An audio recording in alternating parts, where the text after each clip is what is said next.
Não importa se um relacionamento tem meses ou décadas, existe um desafio que sempre aparece: a comunicação. Aliás, é o motivo número um que leva tantos casais para terapia, buscando um jeito de se reconectar. E é exatamente sobre isso que a gente vai mergulhar hoje. Mas por que é tão difícil, né? Essa é uma pergunta que muita gente se faz. Como pode uma conversa que começa sobre uma coisa simples, tipo o que vamos jantar, de repente virar um campo minado cheio de emoção? E o mais irônico de tudo, sabe o que é?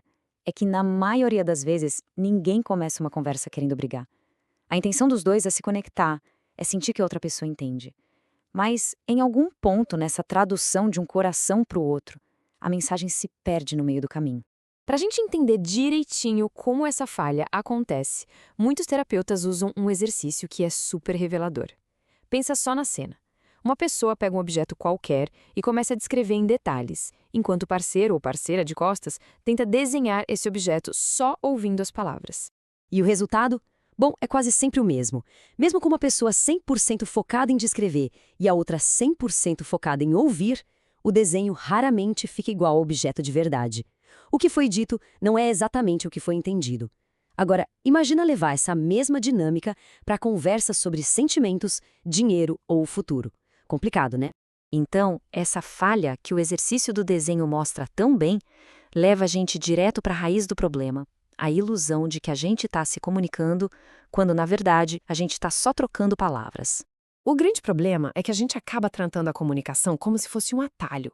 A gente parte do princípio que nosso parceiro ou parceira, poxa, nos conhece tão bem que já deveria saber o que a gente quer dizer sem precisar de todas as palavras. A gente espera que a outra pessoa simplesmente preencha as lacunas.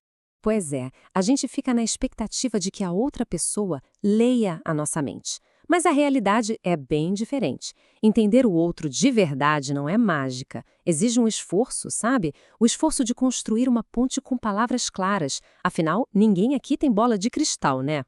E aí, quando essa clareza não rola, é muito comum a gente cair em um desses três estilos: o passivo, que engole o sapo e guarda tudo para si; o agressivo, que já chega atacando com 7 pedras na mão; e o passivo-agressivo, que usa o sarcasmo e as indiretas como arma.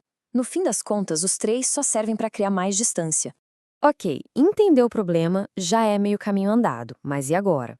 Agora a gente vai para a parte prática, as ferramentas. Como é que a gente pode, de forma ativa, construir uma ponte sobre essa falha de comunicação e realmente transformar o diálogo? Olha, tem uma técnica que é incrivelmente prática, chamada escuta dedicada. As regras são simples. Uma pessoa fala e a outra só pode ouvir e anotar, sem interromper, sem aquele "ah, mas". Só depois, quando os papéis se invertem, a resposta pode vir. Isso força a gente a fazer algo que raramente fazemos: escutar para entender, de verdade. Pode até parecer meio formal, eu sei, mas funciona que é uma beleza. Do mesmo jeito que a gente agenda uma reunião de trabalho importante, é fundamental criar um tempo sagrado para o diálogo no relacionamento. Um momento sem celular, sem TV, sem distrações, em que a conversa é a única prioridade.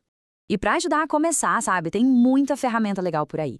Baralhos de cartas com perguntas, livros, ou até algo tão simples como pegar um álbum de fotos antigo. O lance todo é criar um ambiente onde a curiosidade de um pelo outro possa nascer de novo. Mas olha só, construir uma comunicação sólida não é só sobre o que a gente faz. É, e muito, sobre o que a gente evita fazer. Vamos dar uma olhada agora nas armadilhas mais comuns, aquelas que sabotam qualquer boa conversa. O ponto principal aqui é o tom. Numa mensagem de texto, o tom não é definido por quem escreve, e sim por quem lê. Uma frase simples pode ser lida de 1000 maneiras diferentes. Para coisas sérias, não tem jeito. A voz, o olho no olho, isso não dá para substituir.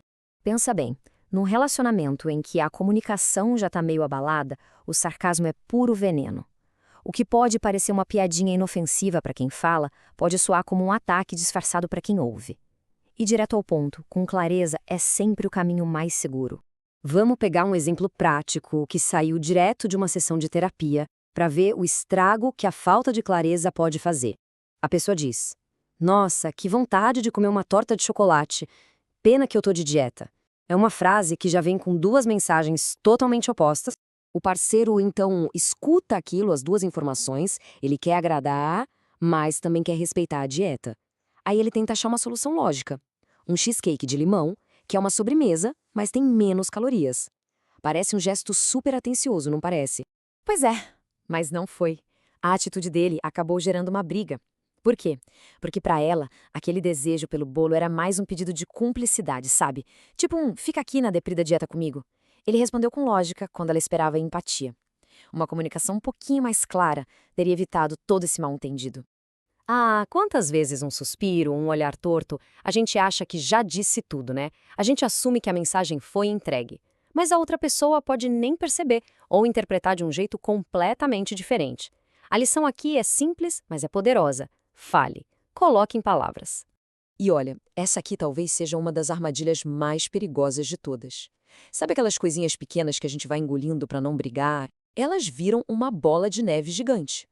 E aí, quando uma nova briga acontece, tudo aquilo que não foi dito antes vem junto. E um probleminha vira uma explosão. Bom, a gente já viu os problemas, as técnicas, as armadilhas, mas e aí? O que a gente tira de tudo isso? Qual é o grande segredo, o caminho para a clareza? A resposta é essa aqui, ó. Se comunicar bem num relacionamento não tem nada a ver com adivinhação. É um compromisso, um esforço diário de ser claro, de se fazer entender e, principalmente, de querer entender o outro. Resumindo tudo, para colocar em prática, os princípios são basicamente estes. Seja explícito, porque ninguém lê mentes, ouça para entender de verdade, não só para preparar a sua resposta, escolha a hora e o lugar certo para conversas difíceis e resolva as coisinhas pequenas antes que elas virem monstros. São hábitos que, aos pouquinhos, vão transformando a dinâmica de qualquer relacionamento para muito, muito melhor. E para a gente fechar, fica uma reflexão. Depois de ouvir tudo isso, qual é aquela conversa, talvez uma que esteja sendo adiada ou evitada, que poderia fazer toda a diferença nesse exato momento?